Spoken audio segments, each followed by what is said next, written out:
kelar mandiin mayatnya, dia itu mau pulang nih, udah mau balik ya kan, balik badannya, tiba-tiba pintunya itu ketutup. Dia di situ agak kaget, kok tiba-tiba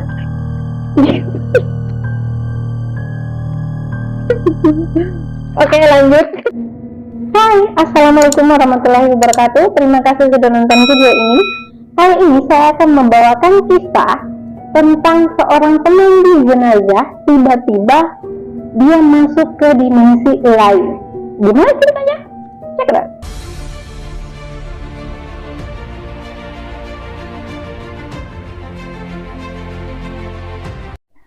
Nah, kali ini sebelum masuk ke cerita inti, saya mau sedikit cerita nih. Jadi nenek saya itu adalah, bukan maksudnya adik nenek saya. Jadi saya panggil nenek saya aja ya. Sebenarnya dia itu bukan nenek langsung, tapi adik nenek saya gitu. Jadi dia itu adalah seorang pemandu jenazah pada saat sekitar tahun 2013 kalau nggak salah ya. Jadi itu saya diajak nih sama keluarga, bapak sama ibu, untuk nginep di rumah nenek. Jadi sebenarnya saya tuh sering jalan-jalan ke sana, cuman nggak pernah nginep. Itu diajak nginep perkara om saya itu lagi sakit. Nah, sakitnya om saya itu lehernya tuh berlubang, daerah sini berlubang. Udah gitu nggak bisa makan. Pada saat jam 8 malam nenek ngomong, kamu tidur sama bareng sama nenek aja ya, kalau yang lain nggak apa-apa tidur ngumpul di ruang tengah gitu, tidur kayak orang pengungsian rame-rame gitu. Kebetulan kan semua keluarga tuh datang ya. Saya iya saya bakal tidur sama nenek. Nah, pada saat jam 9 malam tidur nih, ini kan di kampung ya ceritanya, orang tuh tidurnya jam 9, jam 10. Jam 9 malam nih kan belum tidur nih, si nenek ngajak cerita gini ya nak, kalau kamu dengar suara dari lemari, kamu jangan takut gitu ceritanya. Kenapa nih? Jadi gini, di rumah nenek itu kalau ada orang yang meninggal, semua peralatan yang di depan kamu ini, baju-baju kamu yang warna putih ini, itu bakalan bunyi dengan lemari di luar. Kan ada tuh lemari di luar dekat pojok, kamu lihat kan? Mana saya lihat di situ semua mukena, di dalam kamar ini juga mukena. Jadi di dalam lemari itu mukena yang dikasih sama orang yang udah mayat yang dipandikan gitu, itu miliknya dia gitu, milik si mayat itu dikasih sama si nenek saya, tujuannya untuk sedekah. Jadi dikumpulin lah sama si nenek, ditaruh di lemari situ. Nah, jadi kalau ada orang yang meninggal, itu semua bergerak gitu. Mendengar itu saya sedikit nggak percaya gitu. Sedikit percaya tapi dalam keadaan ketakutan. Nah, masih kepikiran gitu dengan cerita itu. Jangan berarti besok ada yang meninggal. Nah, sampai jam 12 malam nih, tiba-tiba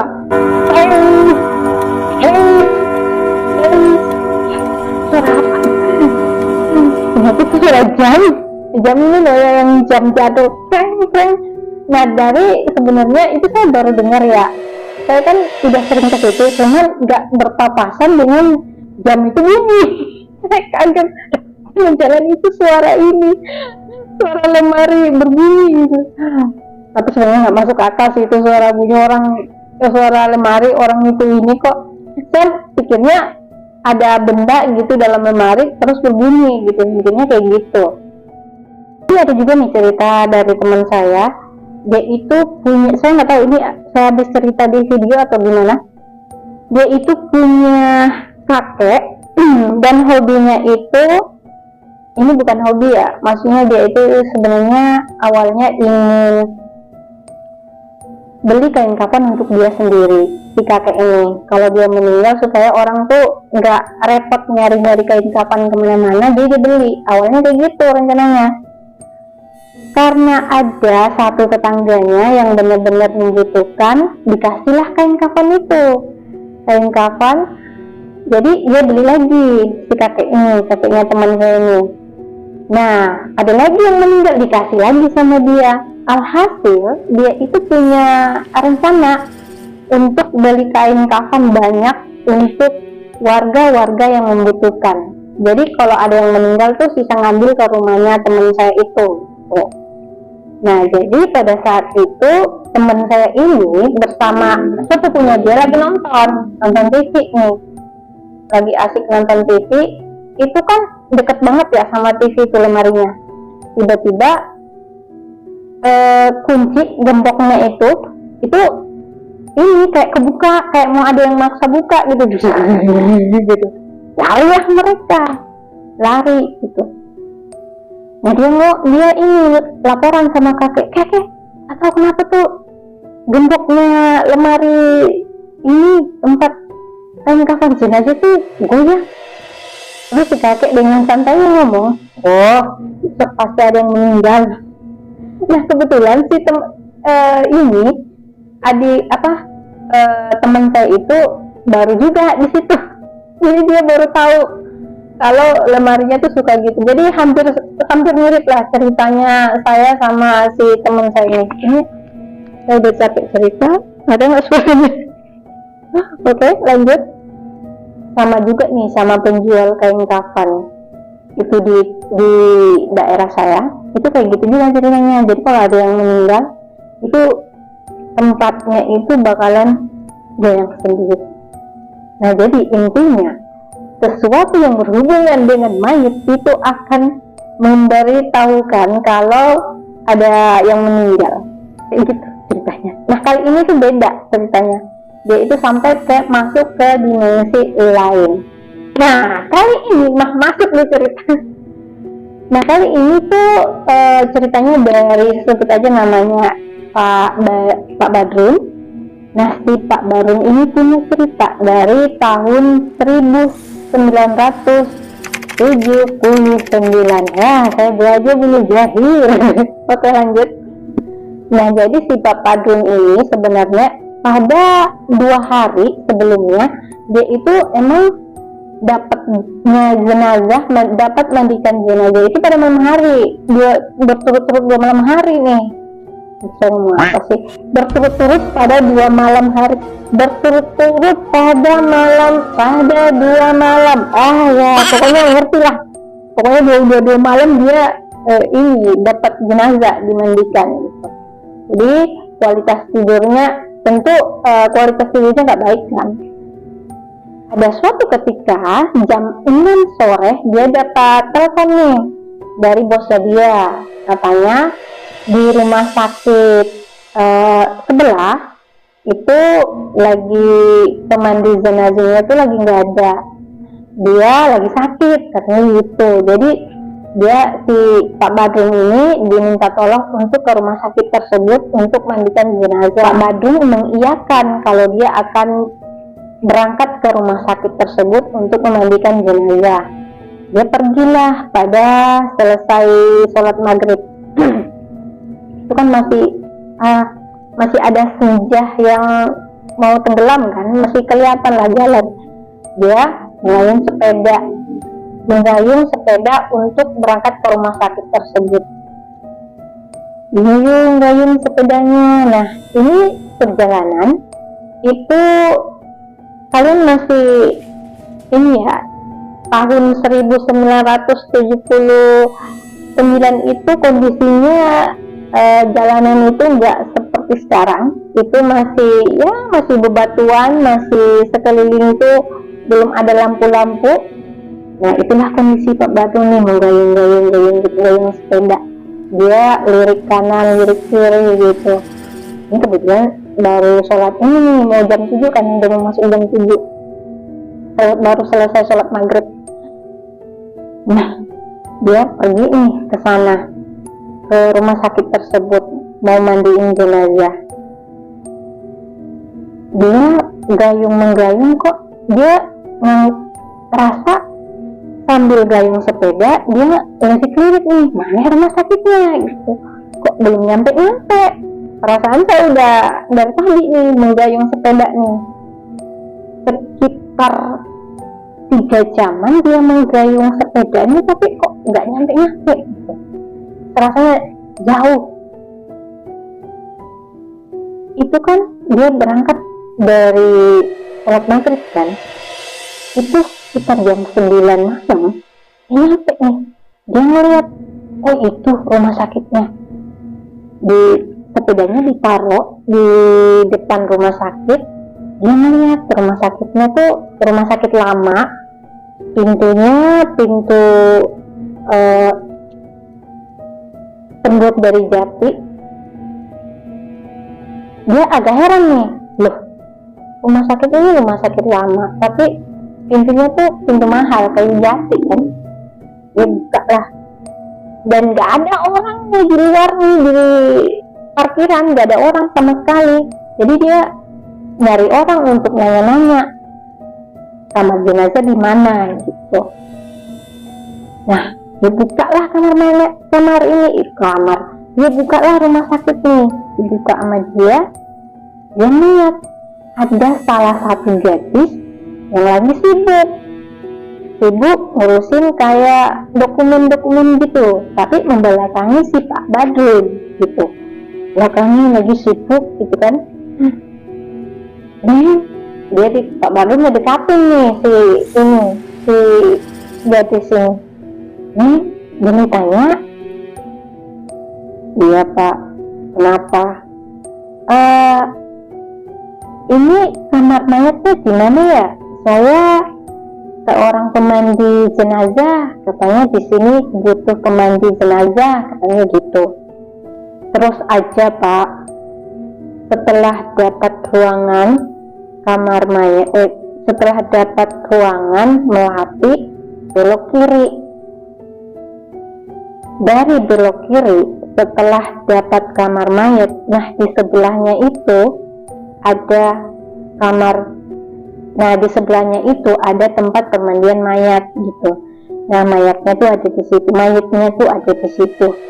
Itu sih ngomongnya. Terima kasih Neng, terima kasih. Nah dia pergi nih dengan si Pak Badrun pergi nih dengan arahan si Neng nih.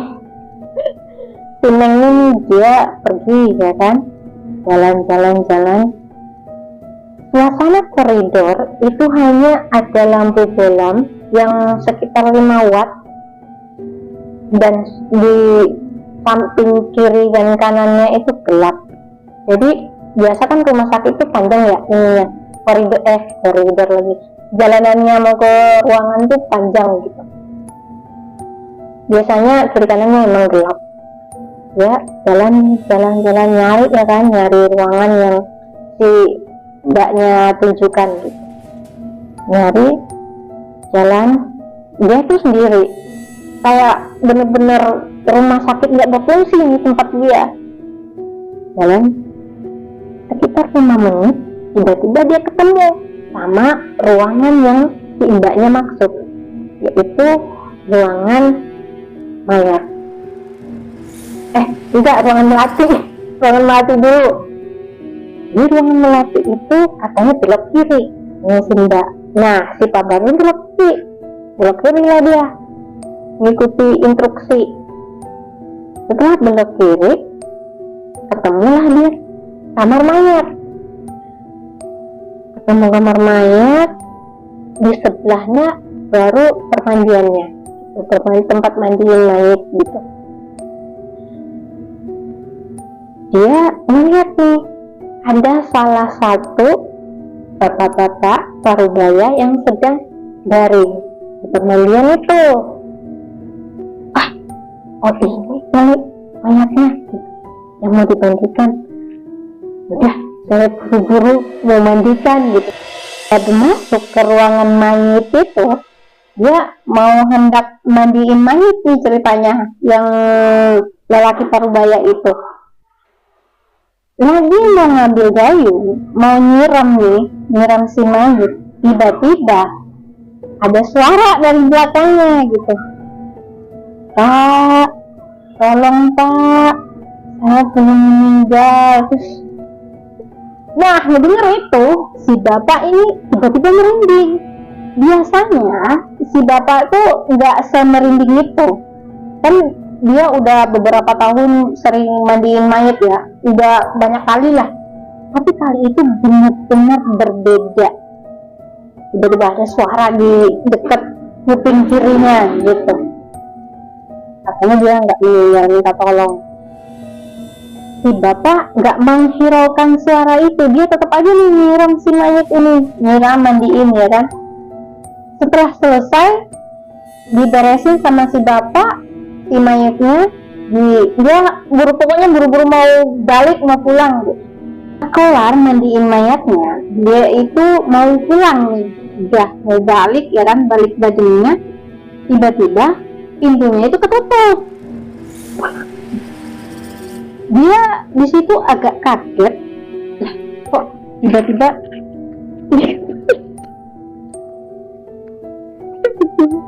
Oke, lanjut. Oke, lanjut. Tiba-tiba pintunya ketutup, ya kan? Dia agak kaget tuh di situ. Tapi dia mengumpulkan keberaniannya dia, karena benar-benar mau pulang nih ya dia. Meskipun pintu ketutup sendiri, dia buka. Cepat lari ke ini, ke resepsionis mau pulang. Pintu keluarnya kan harus melalui resepsionis. Lari dia sampai di resepsionis. Si wanita tadi yang di resepsionis itu ngomong, jangan pulang gitu, dengan senyum menyeringai dan bola matanya itu keluar belatung. Si bapak Badrun takutlah melihat itu. Dia teriak-teriak dan tiba-tiba pingsan. Jadi dia tuh pingsan pada saat mau buka pintu rumah sakit. Sekitar jam 6 pagi dia itu kebangun dari tetesan air hujan. Ternyata dia berada di kuburan. Bangunlah nih Pak Badrun dalam kondisi linglung. Dia memaksakan bangun, gak ada tenaga, dia ngambil sepedanya pulang. Setelah Pak Badrun ngegayung sepedanya nih mau pulang, tiba-tiba ada seorang ibu mencegat dia. Ibu ini ternyata tetangganya dia. Terus dia ngomong, ibu nih, Pak, dari mana? Ada kelihatan? Pak Badrun masih dalam keadaan linglung, masih mencerna nih apa perkataan tetangganya. Dia dicuekin nih, Pak, dipanggil terus ya kan. Nah, esokan harinya lagi nih, ada tetangganya nyapa lagi, Pak, apa dari mana 3 hari gak kelihatan gitu. Dia baru ngeh, ternyata selama 3 hari dia itu bukan dia baru sadar kalau ternyata udah 3 hari menghilang dari dunia manusia. Dia masuk ke dimensi gaib. Oke, sekian dulu ceritanya, semoga kalian terhibur. Assalamualaikum warahmatullahi wabarakatuh. Jangan lupa subscribe, like, dan komen.